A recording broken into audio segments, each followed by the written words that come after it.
Well, thank you, everybody, and greetings to my distinguished colleagues here on the dais and to our friends at Camp Ashraf.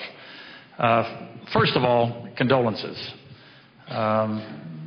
What we saw in that film, what we know happened, was a terrible tragedy. And as I was watching the film, a couple of things, I've seen it before. It was sent to me, and so I had watched it before, but this was on a bigger screen. And things that popped out were the fact that the residents of Camp Ashraf were unarmed. And the folks that were shooting at him were aiming their fire. And this was aimed fire. This wasn't firing guns to try to influence in the air, to try to influence behavior. It was picking out targets and then shooting. And I guess the other thing that struck me, and I know it struck many people here in this audience, were the number of women that we saw in the hospital. A terrible tragedy. Courage by those that were taking pictures, and the mother of one of those young women that were taking pictures is here with us today. Unfortunately, she died because of this action. But what courage by the folks of the camp. And so my condolences are offered on behalf of my family and all of us, I think, that understand this tragedy. Clearly there has to be an investigation, and people need to be held accountable for this tragedy. Delisting the MEK is clearly the right thing to do, and it's way past time to do that. And then there has to be some permanent structure put in place to make sure that the residents of Camp Ashraf are protected. And whether that's UN-based or whatever the basis is, it seems to me that that absolutely has to happen. I think where the change goes in the future is uncertain, but at least right now there is a glimmer of hope for a lot of the Middle East that they can break out of the tradition of lack of an education that prepares them for opportunities in the 21st century. And so there is this glimmer of hope. Isolated as a failed state with a form of government that is not conducive to being effective, for the people to be effective in this particular century. The problem with Iran, as chairman of the Joint Chiefs, there were several issues that we dealt with.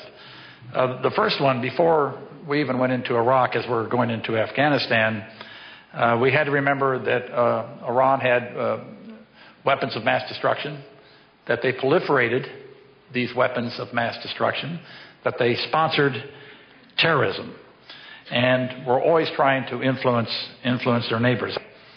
When we finally did go into Iraq, I remember the day when we had the evidence, and Porter, this might have been before you, or it could have been on your watch, where we had the evidence of the arms, the weapons that were being sent from Iran into Iraq to kill primarily U.S. forces. And these, specifically what I'm talking about, were the shaped charges that defeated some of the armor that we had put on our vehicles to protect against the improvised explosive devices. The armor was pretty effective against the improvised explosive devices, but not so effective against the shaped charges. And so we had to continue to modify our weapons. But the most serious issue with Iran, to me, is this issue of proliferation. Actually, when early in this 21st century, it was sort of the U.S. was the lone voice about the danger of a nuclear-armed Iran.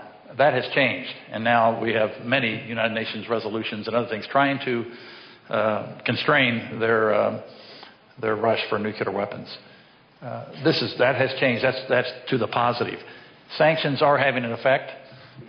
When you're trying to change behavior like this, you prefer to use diplomacy, but you should never take force off the table. It has to be part of the equation. It is not a desirable part of the equation. It just has to be a part of the dialogue. And back to where we started. There's a lot of work to do. I think this organization and the focus you're bringing to the issues that recently happened at Camp Ashraf are bigger than that. It's going to bring focus to the whole issue of Iran's attempt to influence events in Afghanistan in Syria, in Iraq, in Gaza, in Lebanon, of course. I mean, this is a real issue. And I think while we're focused on Camp Ashraf and while we extend our condolences to those who lost their lives, this is a bigger issue as well. And I thank you for allowing me to be here with you today. Thank you.